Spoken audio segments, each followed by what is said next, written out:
Wara nofsinhar tajjeb, kif imħabbar aktar kmin illum, waħda mill-ewwel persuni illi kienet infettata f'pajjiżna qiegħda f'recovery u ser tiġi rilaxxata mill-isptar. Qed nitkellem naturalment dwar l-infezzjoni tal-coronavirus.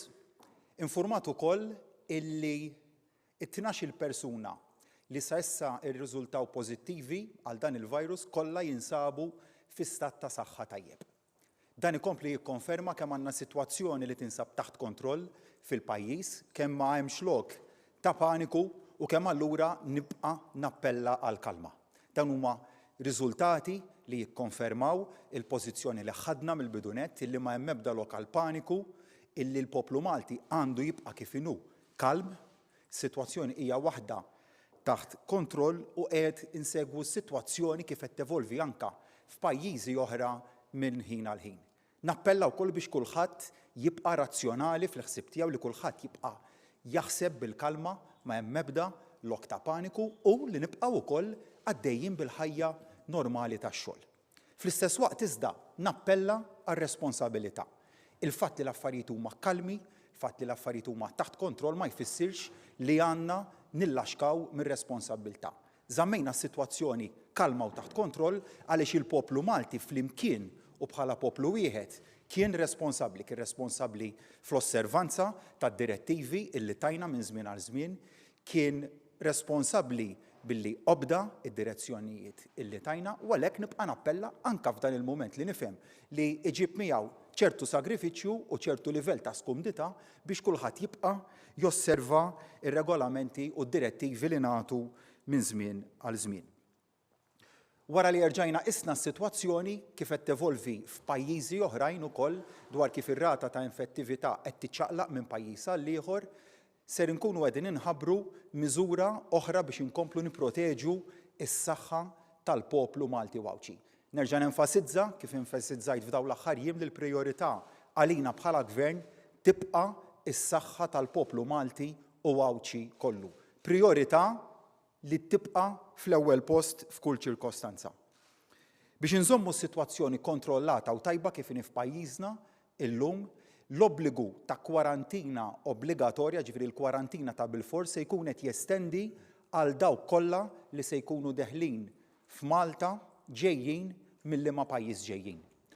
Dan ifisser li b'effett millum kull min se jkun ġej minn barra il-pajjiż se jkun soġġett li jagħmel 14-il ġurnata ta' kwarantina obbligatorja. Kwarantina obbligatorja tfisser li min ma jkunx qiegħed josserva dan l-obbligu ser ikun suġġett li jħallas il-multa li ħabbarna l-bieraħ ta' 1,000 euro għal kull ksur. Mela jekk hemm 14-il ġurnata ta' kwarantina u hemm 14-il ksur, ifisser 1,000 euro għal 14-il darba. Ifisser 14,000 euro. Nifhem li hija multa li hija jibsa, però bil-fors li din tisservi ta' deterrent u biex niżguraw li ħadd ma jikser id-direttivi illi qegħdin jiġu imxandra. Mhux se nittolleraw li jkun hemm ksur tal-obbligi tal-kwarantina. Jekk inkunu laxki u nittolleraw dan il-ksur ikun ifisser li nkunu qed noqsu mir-responsabbiltà tagħna bħala gvern lejn il-poplu Malti u Wawċi. U għalhekk se nibqgħu bi spot checks regolari li se jkunu qegħdin isiru mill-uffiċjali tal-Pulizija li jibqgħu għaddejjin hekk huwa meħtieġ f'dan il-mument u għalhekk nibqa' nappella għal kooperazzjoni sħiħa min-naħa tal-poplu kollu, nappella wkoll għal kooperazzjoni min-naħa ta' dawk il-persuni li jinsabu f'pajjiżna third country nationals b'mod partikolari li għandhom permess tax-xogħol illi infurmat b'inċidenza ta' numru minn dawn il-persuni li ma osservawx ir-regoli tal-kwarantina jew li kienu laxki fl-osservanza tar-regoli tal-kwarantina, jekk se jkun hemm in-nuqqas ta' osservanza tar-regoli barra l-multa ta' 1,000 euro se jiġi revokat il-permess tax-xogħol. Bil-konsegwenti deportazzjoni mill-pajjiż. Dawn huma l-miżuri li aħna bħala gvern se ninsistu dwarhom u b'ebda mod aħna ma ħanilagħbu mas-saħħa tal-poplu Malti u Wawċi. Dan huwa d-dover li aħna bħala gvern għandna lejn il-poplu tagħna, dan huwa d-dover li se nibqgħu nosservaw b'mod skrupolus. Nerġa' nagħmel ringrazzjament, nestendi ringrazzjament tiegħi lil numru ta' persuni li flimkien qegħdin jaħdmu biex stajna nżommu s-sitwazzjoni waħda kalma, waħda kontrollata. fosthom lill-Professur Charmaine Gauci, l-Dr. Chris Barbara, lill-Dr. Charles Mallija Azzopardi, lin-nurses kollha li qed jaħdmu b'mod tant dedikat, lil dawk kollha anke f'dipartimenti tal-Gvern u f'entitajiet oħra wkoll li flimkien qegħdin jaħdmu biex kemm jista' jkun malajr noħorġu minn dan il-mument ta' sagrifiċċju li qegħdin fih jiena nemmen illi aktar ma nibqgħu nikkoperaw, aktar ma nibqgħu niġbdu ħabel wieħed flimkien aktar mal-poplu Malti wawċi u kull min qiegħed fil-Gżejjer Maltin josserva id-direttivi u r-regolamenti aktar noħorġu minn dan il-mument malajr. Chris? Grazie, Prim Ministru. Jiena rrid nagħti naqra rendikont fuq il-helpline tal-persuni bil-kwarantina. Ġifieri aħna mill-birat l-ogħla ħabbarna numru ta' pajjiżi li persuni li kienu ġejjin minnhom huma obbligati li jagħmlu kwarantina mandatorja. U ħabbarna wkoll li daw il-persuni li ħajkunu qegħdin jagħmlu 14-il ġurnata d-dar anke biex ma jkollhomx għalfejn joħorġu laqqas ixxu mill-ħwienet tal-ikel ħankunu nistgħu inwaslulhom xi xirjiet id-dar jekk ikollhom il-ħtieġa. Naturalment nagħmel appell biex dan is-servizz ma jintużax hekk mhux verament hemm il-ħtieġa tiegħu. Is-servizz qed jaħdem peress li għandna helpline li huwa 2-1-4-1-1-4-1-1 li huwa helpline li għandu jintuża esklusivament minn dawk il-persuni li qegħdin ġo kwarantina mandatorja u allura ma jistgħux joħorġu mid-dar. Jistgħu jintuża wkoll minn dawk il-persuni li sa issa kienu ġo kwarantina self-quarantine, jiġifieri ma kinux obbligati li jibqgħu għax kienu ġejjin minn pajjiżi li ma kinux fuq lista li ħabbarna sal-bieraħ u allura dawk ukoll jista' jagħmlu użu minn dan is-servizz. Millum il-persuni kollha li ġejjin minn barra l-pajjiż se jkollhom joqogħdu kwarantina mandatorja u allura importanti li dan is-servizz jibqa' jingħata. Servizz tal-2-1-4-1-1-4-1-1 qiegħed jingħata peress li għandna 3 depots wieħed fin-naħa ta' fuq, wieħed fin-naħa tan-nofs u wieħed fin-naħa t'isfel ta' Malta fejn qed jinġabar l-ikel li jkun hemm bżonn għal dawn il-persuni u mbagħad qegħdin inwassluh f'temp ta' 24 siegħa minn mindu ssir it-talba għand il-persuni konċernati. Dan għax-xogħol qed isir min-naħa wkoll bil-kooperazzjoni tal-forzi tal-ordni u għalhekk nappella illi min għandu bżonn dan is-servizz 2-1-4-1-1-4-1 jużah imma ma jiġix abbużat jiġifieri min m'għandux verament bżonnu jista' jkun iħallih għal servizz ta' emerġenza. Irrid ngħid ukoll illi fil-health centers f'dawn il-ġranet se tidħol nidħlu fis-seħħ numru ta' miżuri biex kemm jista' jkun innaqsu persuni milli jattendu il-health centers f'Salt. Da ħanamluh billi ħankun qegħdin niżviluppaw sistema ta' online medical consultations, ġifieri ħankunu qegħdin ċertu servizzi intuhom online u mhux billi persuna imur ġo l-ċentru tas-saħħa fiżikament, allura da jfisser illi dawk is-servizzi nkunu qegħdin innaqsu l-preżenza tan-nies anke b'mod iffullaġġ ċ-ċentri tas-saħħa tagħna. Dawn is-servizzi ħajtħabbru fil-ġranet li ġejjin u l-persuni konċernati li jkollhom l-appuntamenti li ħajġu issa offruti online minflok fiżikament se jiġu informati wieħed wieħed. Is there a dedicated transport system from the airport to people's homes for people who are returning from high-risk countries? Sal-lum sistema ta' trasport tgħid jiġifieri organizzata mill-Istat, le sal-lum il-ġurnata le. Kulħadd huwa mistenni li jipprovdi għat-trasport tiegħu mill-ajruport sar-residenza tiegħu. Naturalment, millum tidħol il-kwarantina obbligatorji, ġifieri mill-ajruport għad-dar jekk huma każ ta' turisti mill-ajruport għall-lukanda jridu jibqgħu ġol lukanda. Biex nżid, ma di aħna qegħdin nagħmlu l-screening għal dawk il-passiġġiera kollha u ilna nagħmluh għal numru ta' ġimgħat li jkunu ġejjin minn barra l-pajjiż. Dawk il-persuni illi jkunu sintomatiċi, jiġifieri li allura jistgħu jkunu infettivi, dawk qed jiġu iżolati immedjatament, isiru swabs ġo l-airport stess jew ġo l-cruise liner terminal meta kien il-każ, jew ġo il-port tal-katamaran meta kien il-każ. U jekk jinsabu pożittivi jittieħdu b'ambulanza apposta ġo ċentru ta' iżolament. Ġifieri l-ebda persuna li kien infettiv ma tħalla jgħaddi u joħroġ fil-sistema tat trasport pubbliku. Naturalment, bħalma tafu intkom, il-virus jista' joħroġ sa massimu ta' 15 wara, ġifieri jista' jkollok persuna li ġej minn pajjiż minn barra, li intaqa' mal-virus ġurnata qabel ma ġie Malta ma kienx infettiv imma mbagħad sar infettiv 4-5-10 tim wara. Dak il-każ ma jimpurtax li ġie bit-trasport pubbliku. Nżid ukoll dwar dan il-punt illi mill-lejla stess ser ikun hemm screening ukoll miċ-ċirkewwa qabel wieħed jitla fil-ferry. Ġifieri dejjem qed inkomplu aħna nżidu il-livell ta' skrutinju biex wieħed jassigura jew jnaqqas l-inċidenza ta' rata ta' infettività.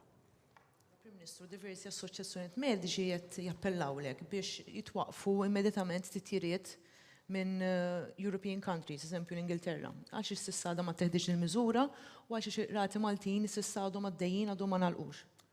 Aħna dejjem imxejna b'approach li huwa wieħed proattiv u mhux reattiv, dejjem skont is-sitwazzjoni kif qed nevalwawha minn ħin għal ħin, qasnejt minn ġurnata għal ġurnata, ma minn sija għal sija u skont il-pariri mediċi u xjentifiċi li qed naraw li qed ikollna. Il-pariri mediċi u xjentifiċi kollha li kellna sa issa min-naħa tal-awtoritajiet tagħna jindikawna li l-passi kollha li ħadna sa issa kienu suffiċjenti u dawk il-passi li ħadna sa issa huma konfermati wkoll mir-rata baxxa ħafna illi għandna fil-pajjiż tan-numru ta' persuni illi huma infettati. Jekk ikun hemm bżonn ta' miżuri li huma aktar riġidi, aktar stringenti, se nkunu qed nieħdu dawk il-miżuri kollha li huma meħtieġa biex tiġi protetta bl-aħjar mod is-saħħa tal-poplu Malti Wawċi. Kif qegħdin taraw qed ikollna konferenza stampa kuljum, qed ikollna konferenza stampa u qed inħabbru aktar miżuri kuljum, mhux biss fil-konferenzi stampa, imma wkoll nagħti miżura oħra li tħabbret mill-Ministru għat-Trasport, mill-Ministru Ian ftit tal-ħin ilu, illi fil-basis tagħna fil-karozzi tal-linja mhux se jiġi permess illi jitħallew persuni li jkunu bil-wifa. Jiġifieri il-numru massimu ta' passiġġiera se jkun limitat għal dawk li jpoġġu bil-qiegħda.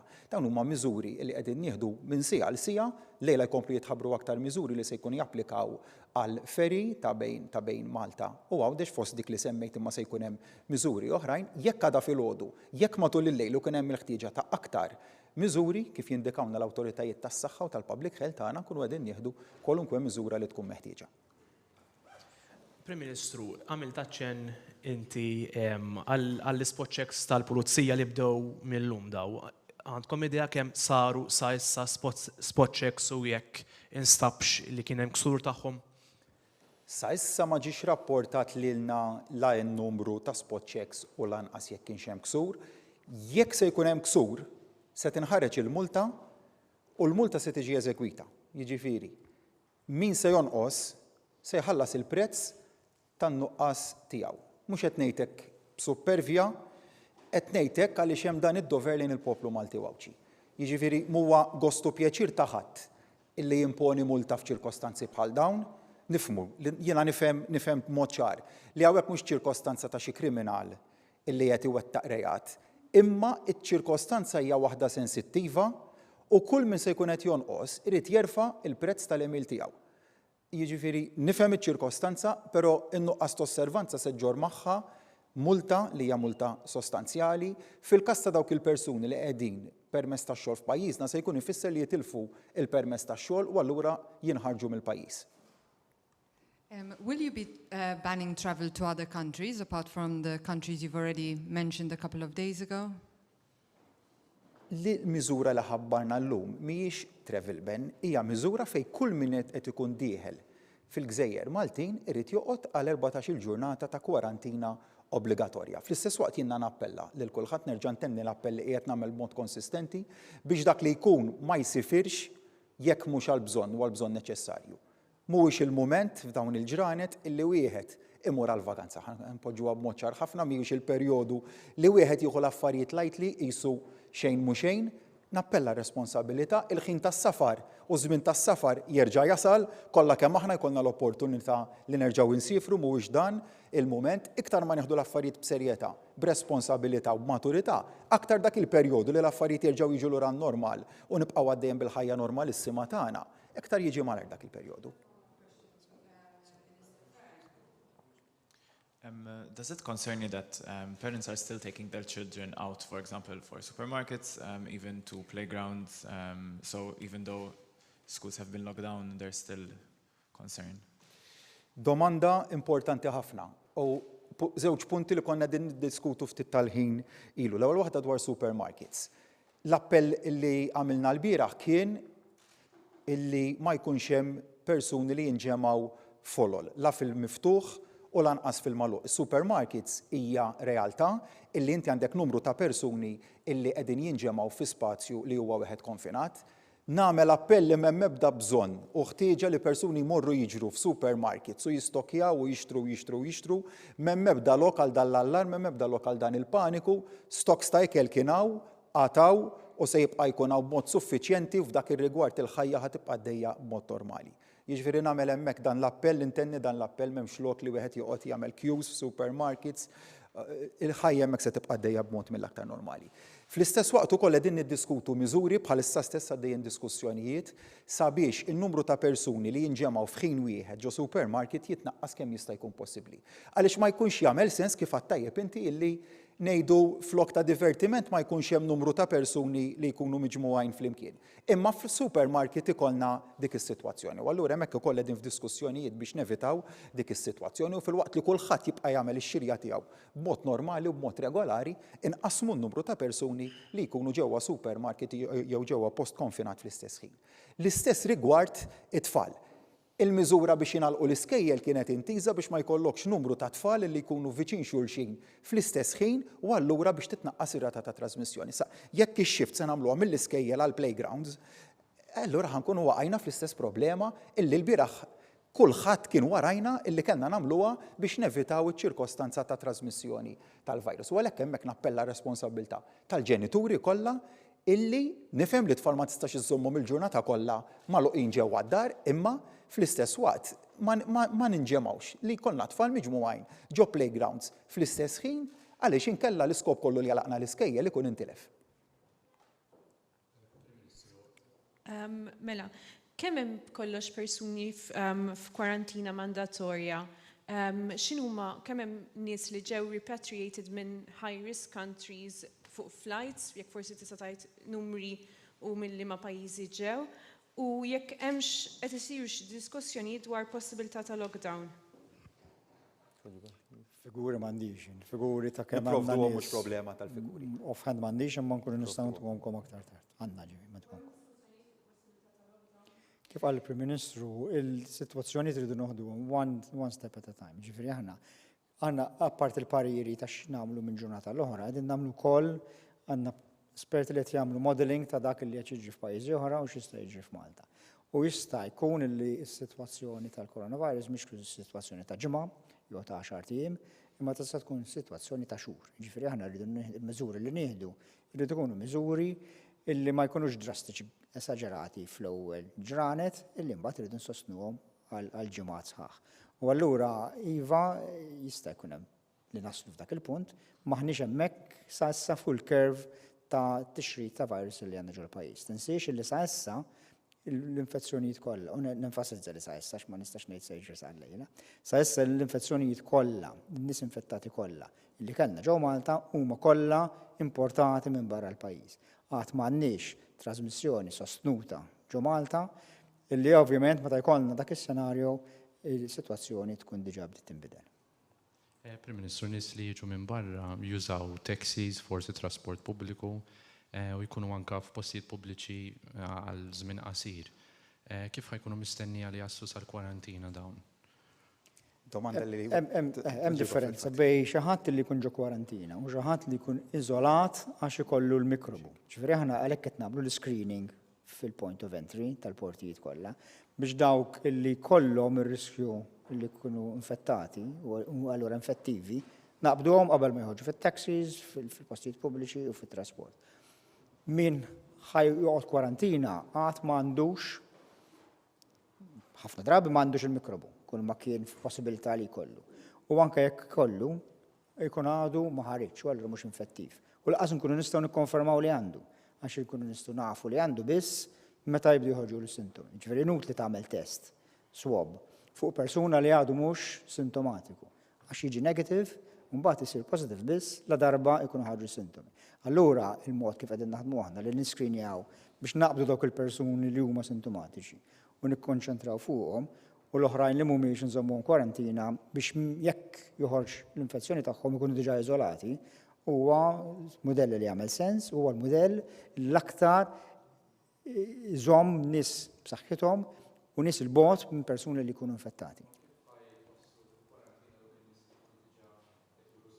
Mela, dawk in-nies li jkunu diġà qed juru sintomi, aħna immedjatament niżolawhom, niswabjawhom, nistennew sakemm ir-riżultat jiġi negattiv jew pożittiv, jekk jiġi negattiv, immorru d-dar aħna daħħalna kmieni ħafna, hemm pajjiżi oħra m'għandhomx is-sistema. U tara fuq il-mezzi tax-xandir anke problema ta' pajjiżi li m'għandhomx it-testing adekwat. Aħna daħħalna tas-sistema kmieni ħafna biex f'temp ta' ftit sigħat nistgħu ngħidulek għandekx il-mikrobu jew le. Jekk m'għandekx tista' tmur normali, xorta tittoqgħod kwarantina x'jista' joħroġlok għada jew ġimgħa wara. Jekk għandek imma tkun iżolat, kull min ikun miegħek jkun libes protettiv u nieħduk b'ambulanza apposta li mbagħad tiġi fumigata, eċetera, ġo l-isptar jew ġo posta iżolament apposta. Għal kulħadd, għal kull persuna. L-effett prattiku, il-Deputat Prim Ministru ġeb mod tajjeb ħafna mill-aspett mediku. L-effett prattiku, turist millum ħajġi Malta u jaf li għandu 14 ġurnata kwarantina mandatorja. L-effett fil-prattika x'inhu? Naħseb ma trix tkun f'sensik biex tgħid ħammur Malta nagħmel ġimgħa u noqgħod imsakkar ġol kamra tal-lukanda. Il-miżura hija waħda b'saħħitha ħafna, tgħidli għaliex ma mortux mill-ewwel għall-lockdown tal-airports. Hemm numru ta' Maltin, numru ta' Awċin li jridu jiġu lura lejn pajjiżna li nqabdu barra l-pajjiż li jridu jirritornaw lura u għalhekk naħseb li hija miżura li tissalvagwardja b'mod mill-aktar b'saħħtu is-saħħa tal-poplu Malti. U hija l-miżura li ġiet indikata lilna illi għandna napplikaw f'dan il-mument partikolari. U għalhekk jiena nifhem li l-effett prattiku huwa dak li inti l-inċidenza ta' turisti li se jkunu ġejjin lejn Malta, iva se tonqos b'mod drastiku għax ħadd ma jmur vakanza biex joqgħod kwarantina u jidħlu lura l-Maltin u Awċin illi jinsabu barra l-pajjiż. Grazzi.